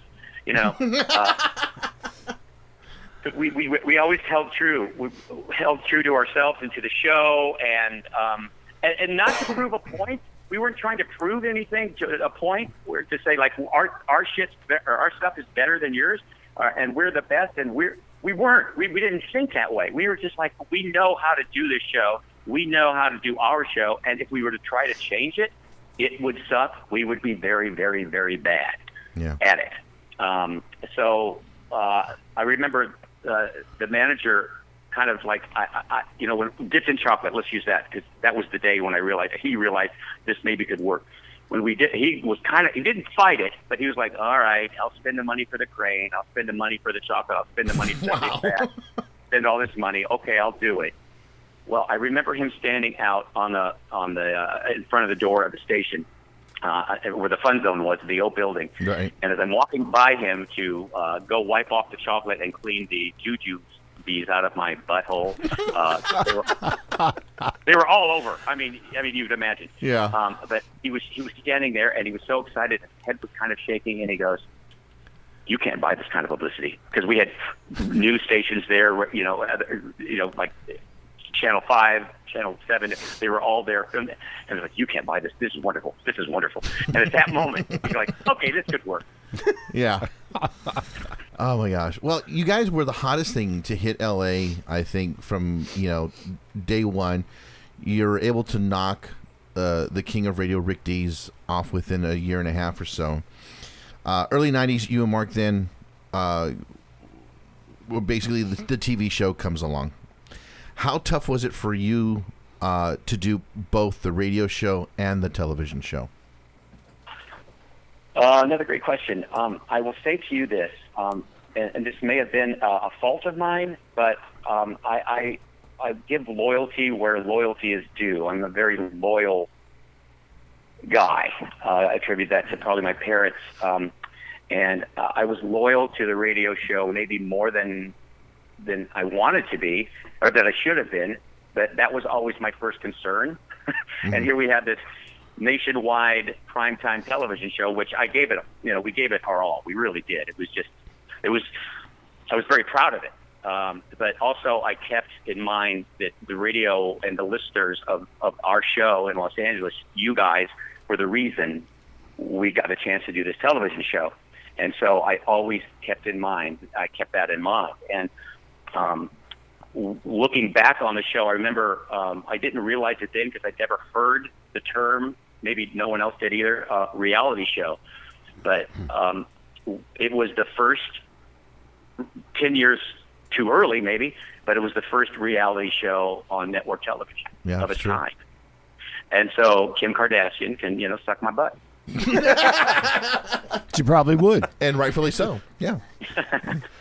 After all that, were you pretty happy when the show got canceled because of all the double work? Because I mean, you and Mark both were, pulling long ass days. Yeah, they were very long days. But now remember, we were younger, and it was a chance to be on TV. And heck yeah. What else? Let's do 18-hour days. I loved it. And to answer your question, I was incredibly disappointed because I thought the show was just kind of taking off. We were getting the tech people were really kind of, instead of being in a studio and holding a mic with over your head, they were really enjoying and getting used to jumping out of a van at any given moment with a lavalier mic. We were starting to really get that down. And I obviously don't blame NBC for canceling it. The ratings were pretty dismal, but again, nobody had seen anything like that show, and we didn't have that moment, where NBC went, let's let it go for another season. Let's see, because the audience was building, kind of like it took a while to build our radio audience in Los Angeles. The audience was building, and it was coming. So yeah, I was disappointed because I loved doing it. I love the improv. Again, the improv of having to create on the spot and make something out of nothing. Cool. Well, now Brian, obviously you guys are together a long time, like 27 plus years. Not many people have done that. And what do you think made you guys last as long as you did, personally? We were able, for a very long time, we were able to put each other in the other person's shoes. We always strived to make it a 50-50 show. We got paid 50-50, we did 50-50, and if one of us had a problem, and this was for many years, it was like this. If one of us had a problem with something, the other person would just say, okay, we won't do it. And there was, I think, a respect for each other, for our individual strengths. So yeah, and I didn't even really know that it was sort of unheard of for, number one, a morning show to be in a market that long, but even bigger, more than that, for a duo, for a partnership, to keep to go that long and be strong and there were ups and downs, but to be to do a good show for that long time, or try to do a good show, and until 2 years ago, and like, oh my God, like nobody, like people would break up long before you two, so. I'm very proud of that. We worked, it was a marriage. It was, we worked on it. And that kind of leads me into this, Brian. And we had asked Mark the same thing, because I remember an interview that you guys did with David Lee Roth, where David was saying, when you're in close quarters like that, whether it be on the road or in a radio control room, you look at the person across that you're from and kind of go, I just hate the way you chew right now. Isn't that a great line? And so we asked Mark this question: did it ever get that way with the two of you? Yes. Yeah, I think it did. It's not at the end, and that's not why we're not doing the show anymore. But it probably got that way after 3 weeks. For a second. and then it wouldn't happen until 9 years later for a second, and then 3 years later for a second. You know, there was honesty there, and again it's do unto others, the golden rule kind of thing. It's like, well, that would make me feel like crap if that happened to me. So we would put each other in each other's shoes, I think, and that was the main thing. And I will say this. This is very weird for me because I don't think I've talked this much. I didn't talk this much when we were doing the show. So this is weird for me to talk about myself this much. But the only, and especially with you guys, but the only thing I will say that I'm most proud of is that, bar none, when Mark and I were just talking, our banter back and forth, you know, sketches aside, stunts aside, interviews aside, and all those great moments that I'm so proud of aside, when Mark and I were being Mark and I, nobody was funnier. That's what I'm most proud of. When we were just going back and forth and just doing stupid, silly, the Russian Star Trek guys. It was just dumb, silly things and making each other laugh. And it was very, I walked into a wonderful situation with a man that has such a contagious laugh. Oh, God, does he? That's for sure. Jeez, oh, yeah. I mean, as the funny guy or as a guy trying to be funny, that's pretty much a gift when a guy has that sort of a contagious laugh. And one thing though, I always, when I first started working with him, I didn't want it to be one of those, again, morning zoo kind of laughs where you have the guy in the background going, yeah, just like, hey, we're having a lot of fun. And I can honestly say he actually never faked laugh. It was just, he had that great laugh and a joy of funny, and that was a wonderful kind of thing for me to partner up with. Yeah, no, it was a gift because his laugh alone would personally make me laugh and everything, and when he would kind of almost lose it, it was even better, basically. And then you would just play off of that, and kind of going with that, Brian. One more thing about his laugh, if you don't mind. Yeah. Just his laugh was so recognizable. I don't even know if I've told the story. I've probably told all these stories on the air. But I was in a movie theater one time with a date, and she was, I think it was like, a first date. I think it was, and by the way, it went well. We got there late. We're sort of sitting towards the back, and it was a comedy movie, and something happened, and I heard Mark's laugh. Oh, Mark's here. So you guys actually did hang out together then. Yeah. Even unknowingly. Yeah. With us doing our podcast and paying homage to you and Mark, that's one thing, is when I started the idea of this podcast, I kind of thought the same thing. I didn't want to do it alone, and I wanted to have somebody in the room with me that I was that close to or had that connection with, which is why I chose Steve. Who? Yeah, you. And I'm on this show. Maybe you should have Steve bring a catheter next time. That's not a bad idea. Yeah, no kidding. He might actually do it. Yeah.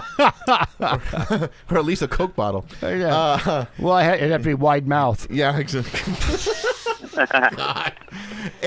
But it's just that Steve and I have also known each other as friends for 25 years. And the banter that we have going back and forth to poke fun at one another. And so I kind of get what you're saying, Brian, now, because this is the first time I've ever done anything like this myself. Doing this podcast, I had no idea, what we were going to do, how we were going to do it. I was just trying to go by the example that you and Mark led, and that was it. And, here we are. I honestly thought it would last about 3-4 weeks. Yeah, really. Yeah, and here we are, a year and a half later, February, it'll be 2 years we've been doing this show. And I'll tell you why, because you guys, and I've listened, and I'll tell you why, is because you guys, as we did, are just having a blast. Yeah. And that is true. Just having a blast. And you're respectful, and you're to each other, and that's that. It's to have fun with and not make fun of. There's that. the culture's been around a long time where, hey, I can be really funny if I destroy this person, because there's an audience for that. And I'm not saying, that's a bad way to do things. It's just not my way to do things, and I don't think it's you guys. No, Yeah. no, that's true. That's very cool. Well, like I say, you were successful for a long time, and people probably ask you all the time to specifically describe why that happened. You've kind of touched on a lot of things, so actually, I guess I'll change this question a little bit. Was it a lot of little things, or was there something specific between the two of you that helped you to be together for that long? There wasn't a grand plan. There wasn't ever like setting goals like we're going to do this and we're going to do this, we're going to do this. We found we're blessed enough to say we found an audience in Los Angeles, and we were hated when we first got here because we walked into an album rock station. Mm-hmm. And, I can remember the first Tuesday we were on the air, and we were supposed to play 2 for Tuesday, 2 consecutive songs by the same artist.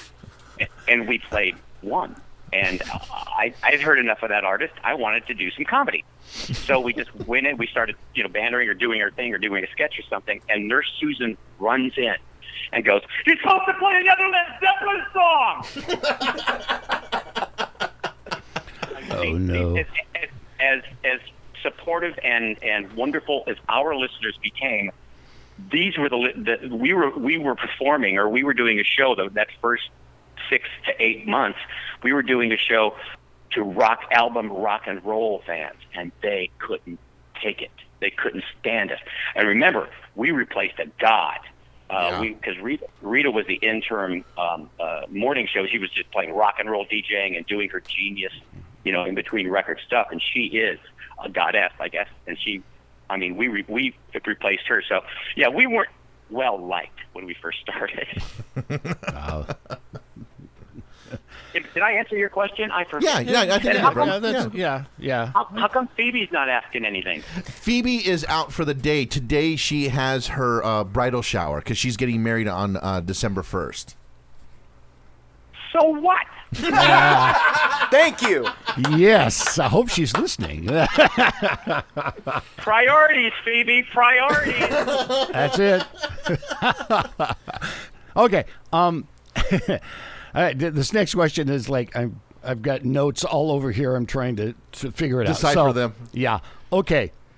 Your show ends, and you essentially only took a few weeks off after all these years, and then you started the Brian and Jill show as a podcast. I guess my question is, were you glad that you did the podcast so soon, or do you wish that you had taken some time out beyond a few weeks? I begged. Let's go to the leaving KLOS. They offered me because Mark's going to leave. He's going to retire. He's going to go do a podcast in North Carolina with his wife. And I kind of struggled with, do I want to stay? Do I want to go? Because this sounds pretty weird if I say this, but there was a bit of a little bit of a burnout factor. I had been getting up at 3:30 in the morning and writing and being judged and this for 25 years. I'm blessed to be able to say that I did that, but I thought maybe I want to know what life is like not having to get up at 3:30 every morning. Because when you get up at 3:30 in the morning, let me tell you, every decision you make that day, it all affects the next day when you get up. It's all affected by the 3:30 wake-up call the next morning. You're like, okay, see, I eat now, I can get a nap in, and then I have to go do that, and then I got to write that sketch. And so I was kind of going back and forth. There were a couple of contributing factors, and I'm not. I always persevere to take the high road, but one of the contributing factors was that the station was sold, and I wasn't the biggest fan of the new owners. I we had hard years throughout the 25 years at KLOS, but the two gentlemen came in about 5 years before, Bob Buckman and Bob Moore. Bob Moore, the general manager, and Bob Buckman, the program director. These guys electrified the station. It's an album rock. It's a rock and roll station, and we were actually playing news in the hallways. And they came in. They said, "No, we're playing rock and roll. No." And Mark and Brian want to do this. Let them do it. Let's do that. And it was like the whole station was energized. And I love these guys. They are great individuals. And the new owners, when they came in, proceeded to fire those two. Wow. And I'm already thinking about maybe it's time to take a little break. Maybe, and I will say that the new owners offered me the world to stay, and it took me up until almost the last second to decide I'm gonna step away. Mm-hmm. And it was the hardest decision I've ever had to make. And I remember waking up the next day, going at 3:30, my eyes open without the alarm clock, and I just went, "Did I make the right decision?" And I go, "Yes." So day one, I thought I did, and I did that every day for about a month. Like, did I make the right decision? Because it was just hard. That was my life. That was my wife. The job was my wife. Yeah. With switching over to the podcast with Jill, and of course I've got to witness it numerous times, Brian, and coming in and seeing you and everything, and bringing you cold pizza. That was so kind of you. You gave him cold pizza? Yeah, well, not only that, I gave cupcakes to Jill and Kathy, too. What the hell's going on here? Hey, I know how to kiss ass. I haven't gotten any cold pizza. Heated pizza is highly overrated. It is. I love cold pizza. That's my favorite. Brian, did you think that the podcast, and not just because of Jill, whatever, but the format that you guys did, was it everything that you hoped it would be? There's stuff you don't realize when all right, we're going to do a podcast. And we had this small little podcast company, and they were not prepared for the stuff I wanted to do. And no blame towards them. Right. But there's stuff like I remember the first couple of shows, I'm like, I would physically look over to Frank, and Frank wasn't there because I needed him to play. I wanted to direct him to play this one soundbite that would make this sketch look so much better. Like, I don't have that anymore, and I can't go back into the production room and ask Danny to find two cows humping.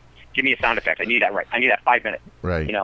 I didn't have that production people behind me, and so it was a challenge. It was a joy to do.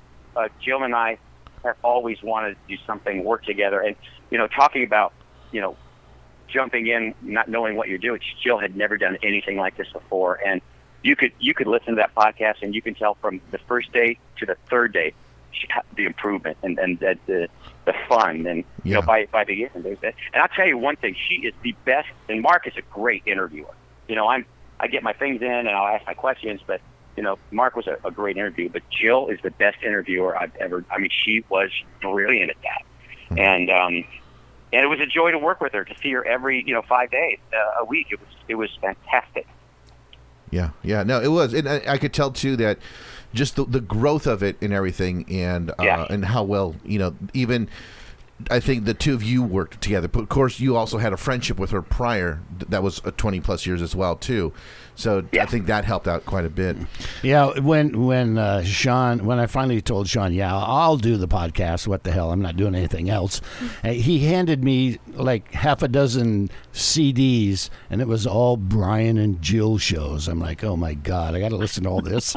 What the? Research. So I put it into my car and things, so every time I drove the car, it would be playing and everything. And you know what? It was really funny, and it was interesting, and I liked the chemistry you guys had, and it made me go, I wonder if we can really do this. So it helped inspire me. Yeah, well, it sounded like you needed some inspiration there, Steve, because, to tell a guy who's inviting you to co-host a show to go, I guess I'm not doing anything else. Hey. Yeah, honesty. Yeah, that's pretty much what my approach with Steve was. Hey, you ain't doing shit, man. Get over here. Come on, let's do something together. Yeah. So let's switch things up a little bit now, Brian. And Switchboarder Laura has now at the helm of this thing of trying to get you and Mark into the Radio Hall of Fame. We've told Laura we support her. We got her back. Use us as the soundboard, your megaphone, whatever you need, use us. We will be that for her. Do you think getting you guys into there, do you feel it's long overdue, or do you think it should have happened sooner, or is this the right time for it now? I didn't know the rules at all. In fact, I didn't even think about the Radio Hall of Fame until the last day of our show. And Mark said, he was saying his goodbyes, and he looked at me and go, "And Brian, Radio Hall of Fame." Yeah. And I went, "Oh yeah, we deserve that." Because again, I go back to the 25 years and still together, and I'm not, I really kind of felt like at that moment when he said that, our last show, that and so but I didn't know. I thought it would be like kind of like the NFL. You have to be, not playing for 10 or 15 years or 5 years or whatever it is. Right. And so I didn't. And then I kind of put it in the back of my mind, going, "Yeah, someday. Hopefully that'll happen." And then Laura. Well, the first I heard about it was when I and you guys all know the story when I saw Mark and his family in Beverly Hills. Uh-huh. And he told me that Laura was, just now thinking about starting to, work so hard to get us in the Radio Hall of Fame. And I was shocked that, I was kind of shocked that other radio people that we went up against that are still, they're in it. Like before us? Oh, okay. But so Laura.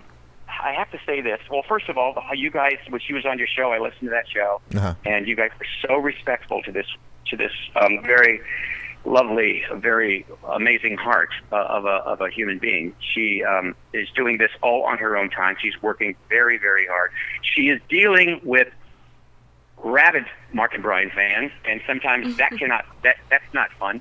Right. We started to deal with them recently too. So yeah. yeah. It's a double-edged sword there, because how honored I am that they're that devoted, but also it can it can get a little crazy for Laura at times. But she has worked so hard, and she's gone through every hoop and every and jumped over every little obstacle. And she's doing very, very well. And I say thank you every time we talk on the phone, and she wants to fill me on how it's going. But that's never going to be enough to say thank you. And I don't know how you guys are going to be in time, but I'm going to give you a really quick story about Laura. Sure. My father, it was my parents' anniversary, and I wrote them an anniversary song. And I borrowed a friend's guitar to play it for them. And Dad said, after the song, he kind of teared up, and he goes, "I want you to go buy a new guitar, and I'll pay for half of it." And that was huge. Wow. And so I bought this Ovation guitar. No, it was called Applause. It was a second-hand, Ovation, which is beautiful guitar. What's their entry level? Entry level was an Applause guitar. And so I bought that guitar, and I toured with it in my improv group, and I got beat up, and there was a crack down the middle. And I told Laura the story, and I showed her the guitar. And I used to keep the guitar in the studio, and suddenly I realized, where's my guitar? Not that I needed it, I didn't play it every day, but where's the KLOS? Where's my guitar? And a few weeks later, there it was, and she had taken it in, her own money, her own thoughts, and she had completely refurbished it. Oh wow. And that is cool. I tell that story because this is the kind of person. This is the person that's doing all this for us, and it's pretty amazing. And so she told me to tell you this: that on all the platforms. Yeah. If you want to check out all the work she's doing, that's Facebook, Twitter, and Instagram. You go to and this is all lowercase. You go to the letter M, the word and, the letter B, and the B stands for Brian. Okay. Brian? Who's Brian? The letter M, the word and, the letter B, and then RHOF. So it's M&B RHOF Radio Hall of Fame. And what does the B stand for? Bartholomew.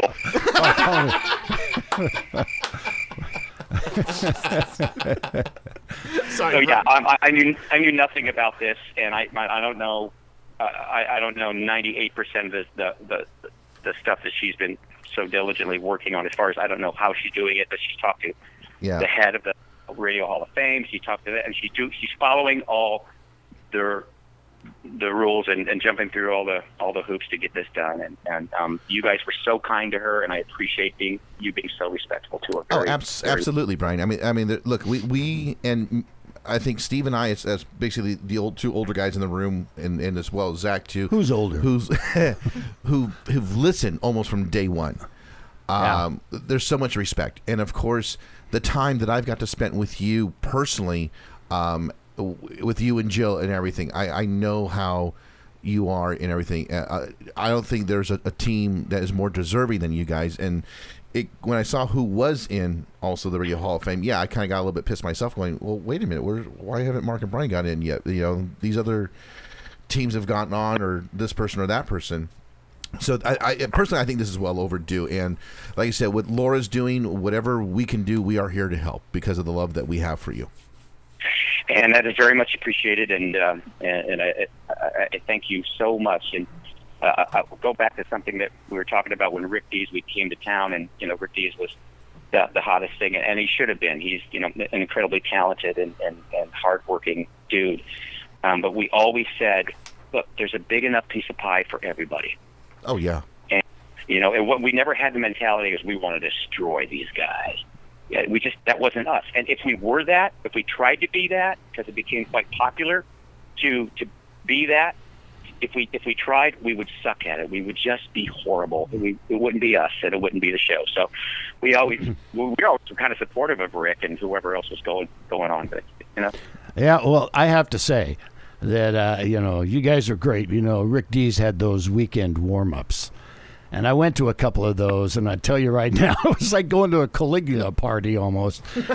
So I'd get home, and there'd be like business cards with phone numbers in my pockets, and I'd be like, I don't remember any of it. That was a lot of fun. So, Good answer. Thank you, Steve. Well, Brian. Fantastic. Yeah. Brian, there's I want to go now into some of the listener questions here, because we had asked people, hey, if they ran into you on the street or anything like that, what would you ask? So, Gary Wakehorse, which Gary too, he was part of the BJ Show Buds, and he was the one who redoes all those antique drums and everything. I don't know if you remember him. Yeah, absolutely. Okay. Amazing. All right, so Gary, John, Gatlin, and James Alley, they all want to know, A, how's the golf game, and when can they play with you? Bob Hope said it. He said, you show me an actor with a low handicap, I'll show you an actor that's not working much. There you go. I've gone from an 18 to a 12, so I play a little golf. Nice. Cool. Very cool. All right, Joe Angelone and Richard Hill have a simple question. Are you being a good human? Every day, try to be. Every day I do. Nice. I do Awesome. try to be. I'm sorry, you got that one. Yeah, come on, don't step on my toes. Ouch. Daniel Bowen and Maria Granito. Daniel owes me $30. I thought he owed you 40. A lot of people owe you money. You must be a great guy. I'd ask him if he would consider doing another podcast or something where we could hear or see him again. Oh, that's a great question. I would be lying to you if every day I didn't feel the itch to do something. If you came over to my house right now, and you all are invited, not just you guys, but all the listeners, you would walk around and you would see still Post-its that I put up last night of ideas for characters and ideas for just like I did when I was doing the show. I can never stop doing that. Cool. All right, Gina Ling and oh my God, Carol Charmaine Smith. That's all one word. That's funny. What trips have you taken, and how many countries have you traveled to? I'm up to, since I left KLOS, I'm up to 8. But I'll just shorten this. I'll just say I always end up in Rome. It's my favorite city. Hey, 1 second. You guys? Sure. I'm just opening the door. I'm doing an interview. It'll be like 10 more minutes. Okay. Thanks. Okay. Was that the hooker? Okay, she heard you say that.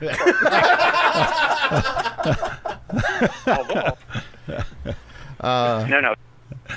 Yeah, go ahead. Okay, so I'm gonna run through these ones real quick, Brian. These are. Hang on. Say hi, Janet. Say hi to everybody. Hi, everybody. Hi, Janet. Hi, Janet. That's being interviewed. So. Okay, so I'm gonna run through these ones real quick here for you, Brian. These are kind of more like one-liners that people were throwing out if they ran into you on the street. Bradley Jacob goes, "Sticks tickets." David Day says, "Hey, how's it going, Mark?" Yep. Todd Brickman says, "So you headed to the devil worshiping?" I want to go back to the "Hey, how's it going, Mark," real quick, because that happened when there was this new sales guy, very nice guy. Just saw him in the hallway, never met him actually, and I was walking out of the production studio, and he just wanted to fit in. He was, your first week on the job. He's wearing his Armani suit, and he's looking good, and he's being nice. But as I walk out, he looks at me and goes, "Hello, Mark." It's like, oops. Mike Long wants to know, hey, when do we get to see that $1 million smile again? Oh man. Now, I know last time you used it, you actually had To Kill Tyler on the Brian and Jill podcast. That's right, and he deserved it. Yeah, he did. But I only do that for vengeance. I only show it for vengeance, like that, where I that, or if I get paid. So, yeah, it's my $1 million smiles now. I'll give you the $25,000 one, for free, but the next one's going to cost you. Okay, gotcha. Kelly Rankin wants to know, hey, how's Fullerton? Yeah, people didn't understand my problem with Fullerton. I really had to, come on, guys, it's comedy. I don't have a problem with Fullerton. I just use it as a punchline. Exactly, yeah. And I had to explain that on the Facebook page to them. It's like beautiful downtown Burbank. Yeah. Good. I've used Palmdale. I've used Fullerton. I've used Tehachapi. I don't know. There's no rhyme or reason. Yeah. Peggy Mahoney says that she would ask you for a kiss and a hug. Aw. So. All right. So do I get to feel her up or no? That would cost you a little extra, though, I think. That might take the smile. Yeah. Yeah. Todd Rickman, Larry Orris, and Lloyd Edwards want to know how's Burr, Debbie the volleyball player, and if you've been praying with Reverend Faircloth, Lord Jesus, blessed Lord Jesus, praise Lord Jesus God. That guy, what's his name? Who sent it? Well, there was 3 people who kind of asked, so, Oh, okay. Yeah. Well, you tell the 3 people, or you 3 people that mentioned that those are 3 of my probably top 5 characters that I did the most fun. Debbie the volleyball player. Which I love. Yeah, and the Reverend and Burr was. I can't tell you this. No, I'm not going to tell you. But I just say that Burr was pretty important to me, and because nobody got it and nobody liked it, and I just kept doing it. It was fun. Oh no, I got it. I totally dug it myself too, and No, I'm talking about the people in the studio. Oh, well, they never watched West Wing either. So what did they know? Oh God, I wish you could have called in more. I needed somebody to talk about West Wing with me. Oh God, we love it so much. Matter of fact, my wife Karen and I we started to watch it all over again, and I think she's already on season 5 right now. So. Oh, that's great. Yeah, I'm on the treadmill every single day, and I'm probably in my ninth time through the series. And for some reason, it just lends itself to just You asked me, I want a West Wing trivia contest. Somebody make one. I'm going to kick your ass. We could do that. We will do that. And many more people want to know basically what you've been doing the last 4 years since we've last heard from you, which was obviously the Brian and Jill podcast. What have you been up to? Well, after the podcast, I did a bunch. I started traveling again, and which is one of the main reasons. One of the reasons I wanted to just go and be. I just wanted to travel while I'm still. And yes, I'm using quotation marks as I say this. Young enough to enjoy traveling. So I did that, and then my mom kind of got ill, so I spent a few years taking care of her. And it's funny, I left KOF, wanting to travel the world, and basically I was flying back to Illinois every week. So. Oh wow. But no, but it's all good. It's all wonderful, and so yeah, that's. And then now I'm taking care of my sister and playing golf and traveling again, and I'm on your show.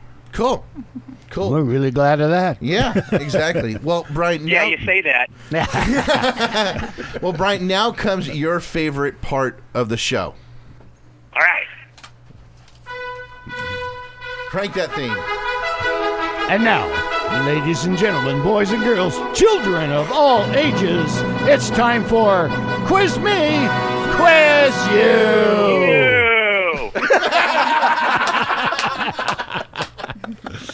Now, Brian, just to refresh your memory on this whole thing, the name is your buzzer. Well, you know how this is done. What the hell am I talking about? Yeah.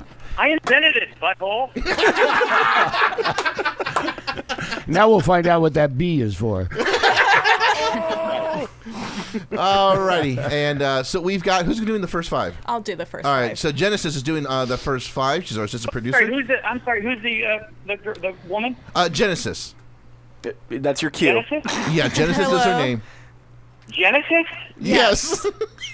Genesis? I'm kidding. It's lovely. All right, go ahead, Genesis. I'm ready. Perfect. First question is, what was the name of the 1999 American found footage horror film about 3 student filmmakers that disappeared in the woods? Zach. Brian's got Brian. Brett. Witches of Eastwick. Wow, that's pretty close. Zach? The Blair Witch Project? Correct. Yeah. Oh, that's what I meant. Witches of Eastwick was, that's the one with all the Sharon crap. All right. Yeah. Yeah, the sharing crap, exactly. Question number 2. Who is credited with inventing the first mechanical computer? Right. Brian? Soupy Sale. Sean, IBM? No. No? Is it a person's name? It is a person's name. Oh, a I first and a just last read name. this the other day and I can't remember the name. Oh, jeez. You don't read. Well, unless it's on a stone tablet. It got all quiet. Hey, give us a hint. Charles Babbage. That's a good hint. Steve. Oh, the answer is straight.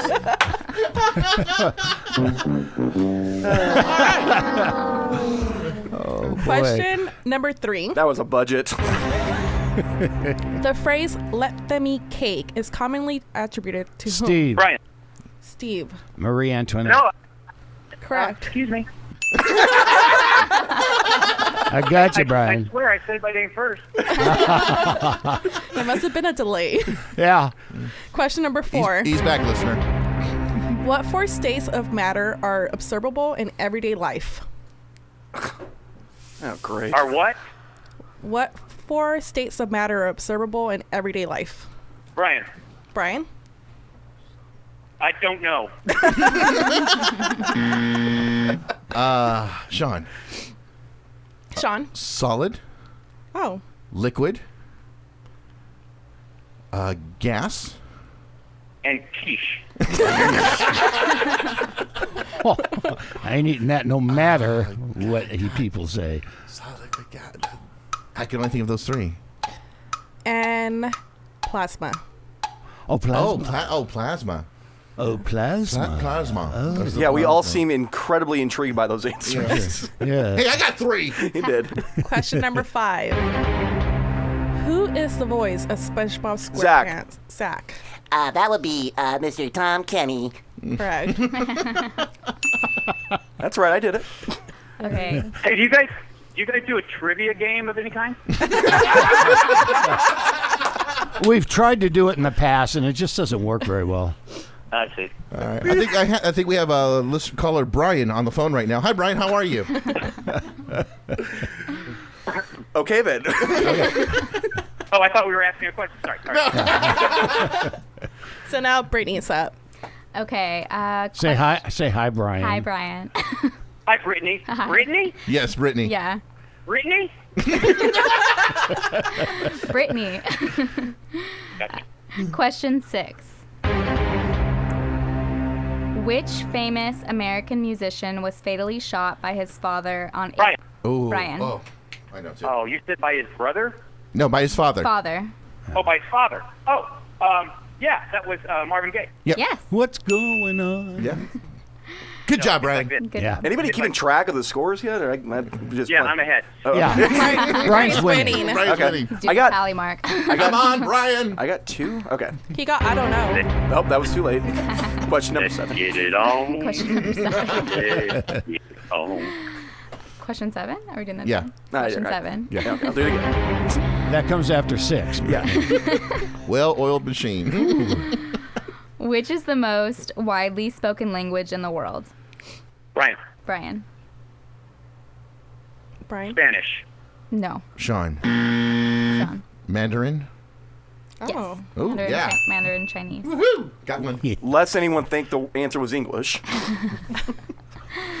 Question 8. Who wrote the novel Moby Dick? Brian, Brian. call me Ishmael. It was... I'm not going to get it. Go ahead. Zach. Zach. Wasn't it like Herman Melville? Yes. Ooh, Good. Zach. Google that. I went to school. What's it up today, Well done. man? You're all brainy today. What's going on? Oh, jeez. I had my bran flakes. Oh, okay. That was Is that why a you keep running to the bathroom? Well, no more than you. I thought it was the Drew Carey glasses.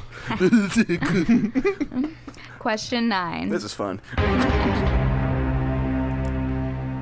I might say this wrong.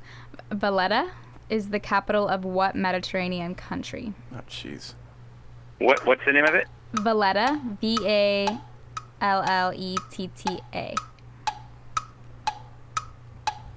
Mediterranean. Sean? Brian. Ooh, go, Brian. Fullerton. I think we should give it to him. Yeah, I think I that's, say- that's, Yeah, you know what? it's pretty damn Yeah. close. Yeah, what the hell? That's pretty damn Closer close. than any of us will get. Yeah. I was going to say Greece, but no, Fullerton's a lot closer. Good answer. Good answer.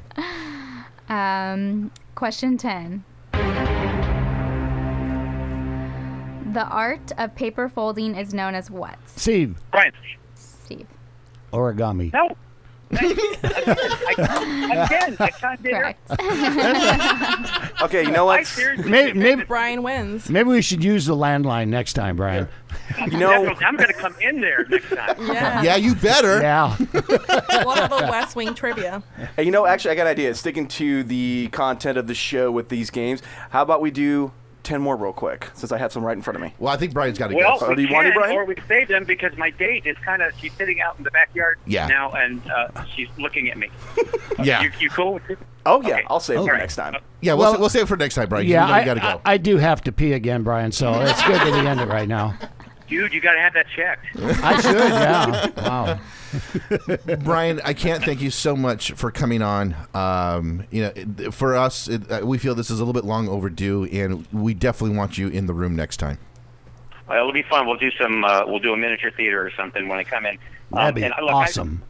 I didn't know how long I was going to be on. In fact, that's why I had kind of scheduled my date to come over at that time, and I thought I'd already be showered, and I'm still sitting here not showered. But my point being that I didn't know you were going to have me this long, and I'm really thankful that you did, and I've had such a blast. And there's so many people. I just talked about myself so much today because of your stupid questions that I never got to, also bring up the producer Ted, and of course my work spouse Priva, and the joy of the last few years was my writing partner, actually writing with Eric. Eric, yeah. And genius guy, and just of course Danny and Mikey, and too many to mention.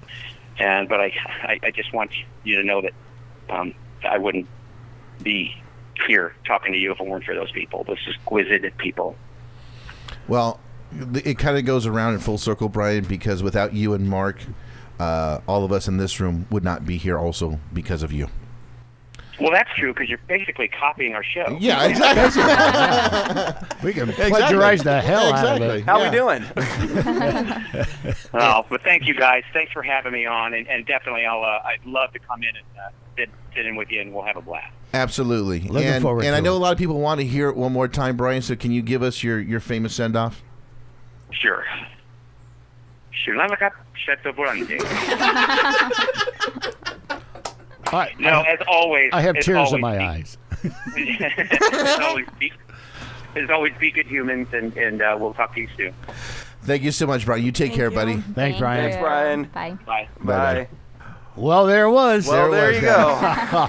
There you go. That was awesome. It's God, fun. he's such a great guy. Yeah, he's great. And, and like I said earlier, every time I went to go to visit him and Jill, it was always with open arms and everything. And, he's just...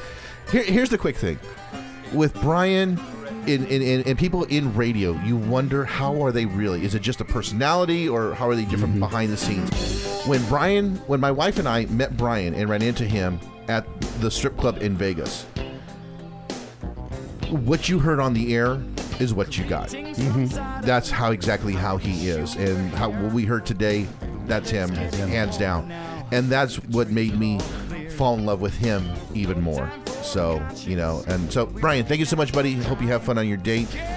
We hope for all of you who have listened to the interview, we hope you enjoyed it. Hope it gave you a little bit of insight also on Brian's side of the story, being away for so long. And we want to thank you for listening.